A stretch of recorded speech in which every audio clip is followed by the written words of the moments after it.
Question है a system consist of 3 masses m1 m2 and m3 connected by a string passing over a pulley. The mass m1 hang freely जैसे यहाँ पे दिखाया गया है and m2 and m3 are the यहाँ पे देखिया गया और रफ हॉरिजॉन्टल. अगर ये रफ हॉरिजॉन्टल है यानी कि फ्रिक्शनल फोर्स लगेगा और कोफिशिएंट ऑफ फ्रिक्शन म्यू की वैल्यू यहाँ पे गिवन है. The pulley is the frictionless, pulley frictionless है and of the negligible mass the downward acceleration of mass m1 is. तो यहाँ पर ये जो है डाउनवर्ड वाला है, इसके मास, ये जो मास है इसका जो एक्सेलरेशन की वैल्यू पूछ रहा है कि क्या होगा. इस क्वेश्चन को हम लोग FBD बना करके सब तीनों के जो है अलग अलग FBD बनाकर इसको सॉल्व कर सकते हैं. तो पहले हम क्या कर रहे हैं, FBD फॉर m1 के लिए हम लोग बना रहे हैं FBD फॉर m1 ब्लॉक के लिए. अगर FBD बना के हम देखें तो यहाँ पर ये स्ट्रिंग है तो यहाँ पर ये टेंशन काम करेगा. अगर हम इसको FBD बना कर देखें तो ये मान लेते हैं कि हमारे पास ये m1 मास है और यहाँ पर ये रस्सी है, इसके पास स्ट्रिंग है. यहाँ पे नीचे जो है ये mg जो है डाउनवर्ड काम करेगा इसका. यहाँ पे इसके पास जो है वो टेंशन है, यानी यहाँ पे अगर देखेंगे और यहाँ पे ये कॉमन एक्सीलरेशन से पूरा सिस्टम वैसे कॉमन एक्सीलरेशन से ही आएगा क्योंकि सब कनेक्टेड हैं एक दूसरे से.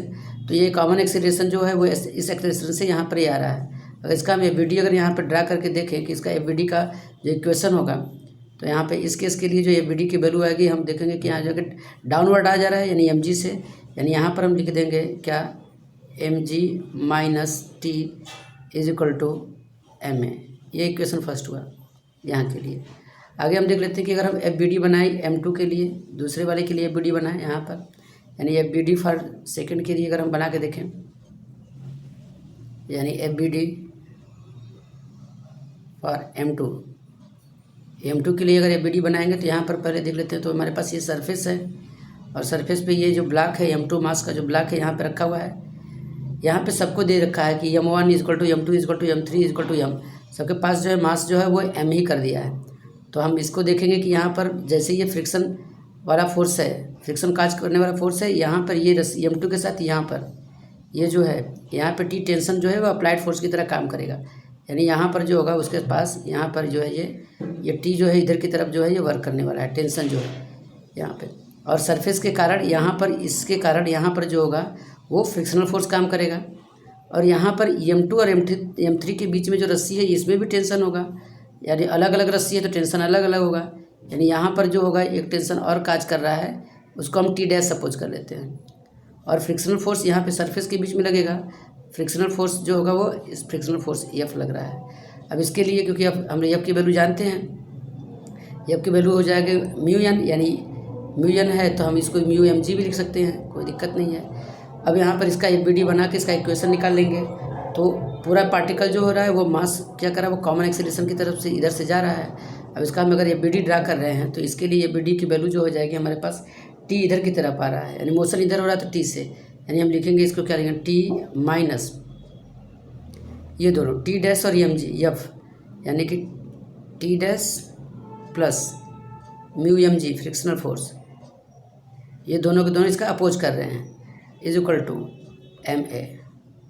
और इसको हम सिंपल कर दें तो हम इसको ये लिख सकते हैं t minus t dash minus bracket में यहाँ पर हो जाएगा μmg is equal to ma. ये हो जाएगा इक्वेशन नंबर सेकंड हमारे पास है. अब ये तीसरा पॉइंट बचा है. तीसरे के लिए m3 के लिए अगर हम FBD बनाएं, FBD फॉर थर्ड के लिए अगर हम यूज़ करने वाले हैं कि तीसरे के लिए अगर हम FBD बना के देखेंगे तो हमारे पास आ जाएगा, सरफेस पे ही रहेगा सेम उसी तरीके से. यानी ये यहाँ पर हमारे पास ब्लॉक है और ये ब्लॉक है, यहाँ पर भी क्या होगा m मास रखा हुआ, सबका सेम है.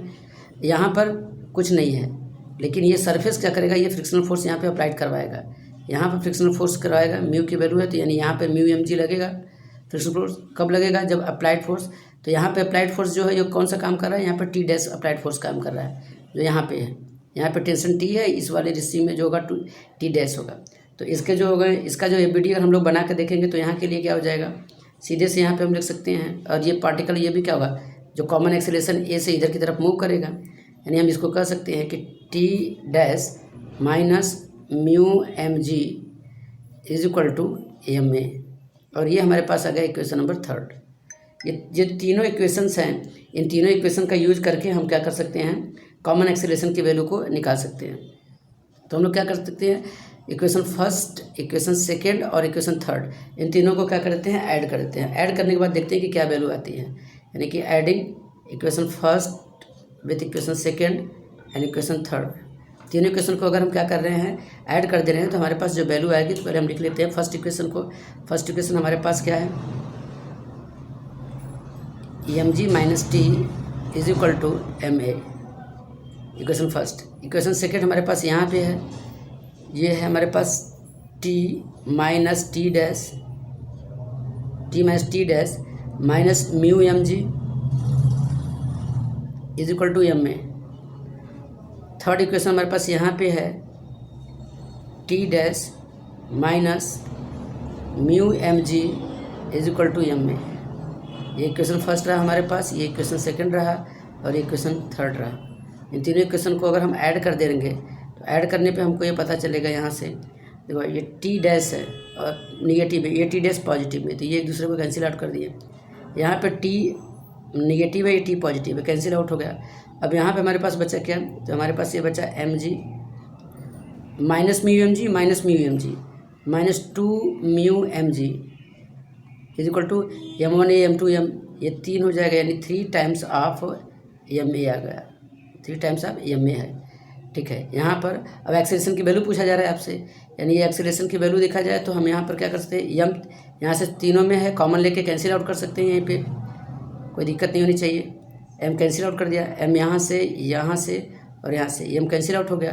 तो ए की वैल्यू अगर हम देखेंगे तो हमारे पास जो ए की वैल्यू होगी, यानी ए इज इक्वल टू क्या कर लेंगे हम, जी हमारे पास वैल्यू है जी माइनस टू